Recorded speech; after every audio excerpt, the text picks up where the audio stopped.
suis infectiologue au CHU de Nice, actuellement responsable du service d'infectiologie. Je suis aussi membre du groupe Bon usage des antibiotiques au niveau de la SPIF, Société de pathologie infectieuse de langue française. Et puis je suis aussi très intéressée par l'écologie et je suis donc ambassadeur développement durable au niveau du CHU de Nice.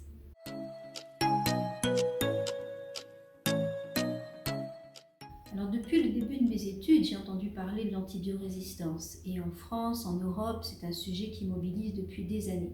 Mais finalement, au niveau planétaire, l'ONU s'est saisie de ce sujet que depuis très peu de temps, 2016, en mettant même la résistance bactérienne sur le même plan que le réchauffement climatique, les qualifiant de défi pour l'humanité. Alors cette résistance, bien évidemment, elle est due à quoi? Pourquoi est-ce qu'il faut s'en saisir? Depuis 15 ans, on a augmenté d'environ 65% la consommation des antibiotiques au niveau du monde, et c'est essentiellement dans les pays émergents. Et c'est dû, en fait, cette résistance à l'augmentation de la pression de sélection que les antibiotiques font sur l'environnement. Alors c'est un phénomène qui impacte encore assez peu les pays occidentaux. Le CDC dit qu'en Europe, ça représente à peu près 33 000 décès par an. Mais la progression en fait est très importante dans certains pays et il y a des projections mathématiques qui sont à prendre pour ce qu'elles sont, qui disent que dans les années 2050, il devrait y avoir à peu près 10 millions de décès par an de la résistance bactérienne aux antibiotiques. Et donc finalement, ça va impacter tous les progrès de la médecine, que ce soit en chirurgie ou dans le traitement des cancers.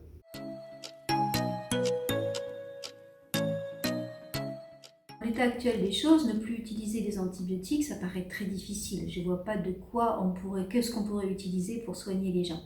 En revanche, je pense qu'il faut tout faire pour essayer de préserver leur efficacité. Est-ce que c'est logique de penser qu'aujourd'hui, encore 70% de l'ensemble de la consommation des antibiotiques dans le monde les fait à titre de facteur de croissance pour le bétail dans l'industrie agroalimentaire?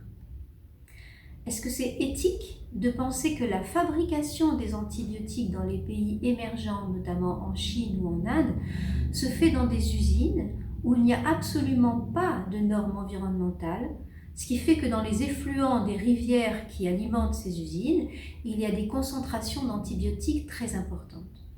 Ce sont des pays où l'assainissement des eaux est déficient, et donc on se retrouve dans des rivières tièdes avec des bactéries issues du tube digestif de la population, des concentrations d'antibiotiques qui viennent de ces usines, et ça crée expérimentalement, ça crée dans les eaux des bactéries hyper résistantes, multirésistantes et même hautement résistantes comme on dit aujourd'hui, c'est-à-dire qu'ils ne sont plus sensibles à pratiquement aucun antibiotique qui existe. Donc nous sommes confrontés à cette mortalité importante, on va même dire des zones sinistrées en Inde, notamment Hyderabad, qui est la région où sont fabriqués tous ces antibiotiques. Et cette mortalité, en tant qu'infectiologue, paraît vraiment difficile à supporter quand on est soi-même un prescripteur d'antibiotiques. La dissémination de la résistance s'effectue par plusieurs moyens. Ça peut être effectivement l'apport de production de produits, d'animaux, de bétail qui sont nourris à ces antibiotiques. Mais il faut savoir qu'aujourd'hui, le tourisme, et surtout le tourisme médical, se développe de façon très importante. Et il est à l'origine aussi de la dissémination des bactéries résistantes, car l'Inde est le pays numéro 1 du tourisme médical.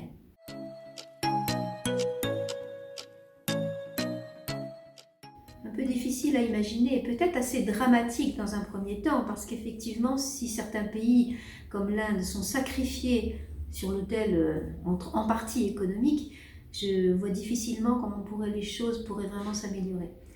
Je pense qu'on doit vraiment réfléchir tous ensemble, car il n'est pas là l'occasion de désigner des coupables, et c'est vraiment l'occasion de réfléchir ensemble sur comment améliorer nos pratiques. Et c'est là où ça rejoint un peu le réchauffement climatique, c'est-à-dire faire différemment, consommer moins, mais mieux, produire mieux.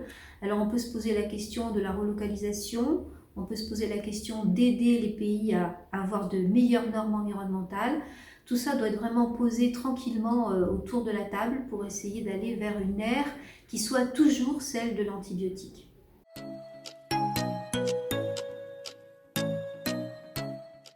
En fait, nous sommes déjà confrontés à ces résistances dans notre quotidien.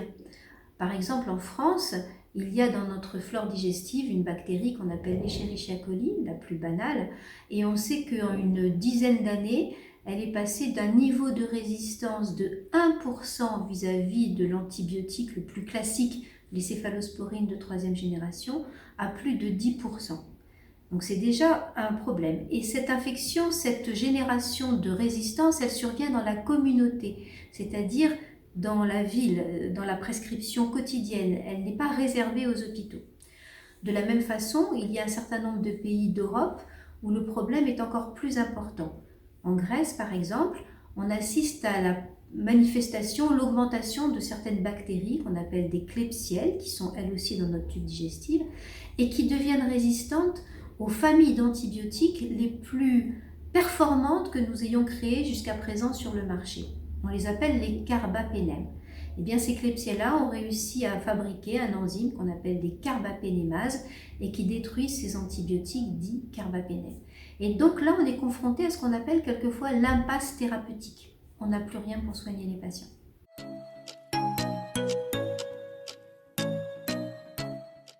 Avant les bonnes manières, il faut être conscient que le mésusage en médecine humaine n'est pas forcément le principal.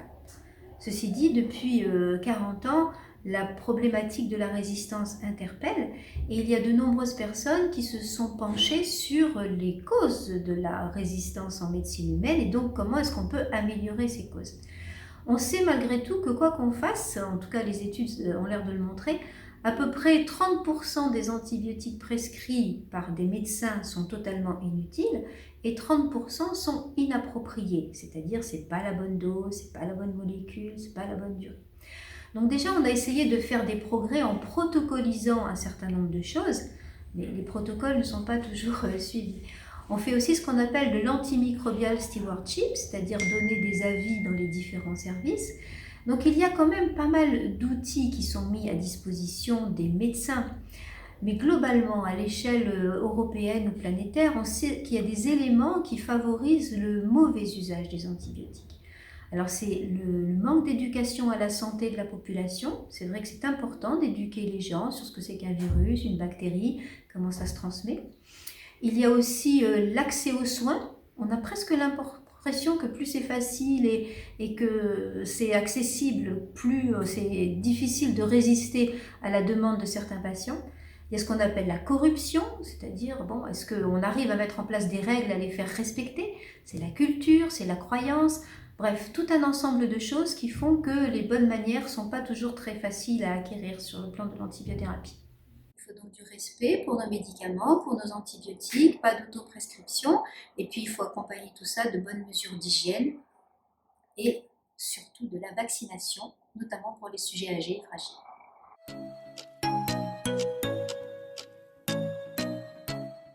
Donc très récemment au JNI, donc les Journées nationales d'infectiologie en 2020, nous avons présenté un travail qui a été fait en collaboration entre le CHU de Nice et surtout le réseau Infectio PACA Est et Antibio Est, c'est-à-dire Nancy, qui me paraît intéressant dans la mesure où nous avons souhaité interroger les grands laboratoires de l'industrie pharmaceutique sur la chaîne de production de leurs antibiotiques.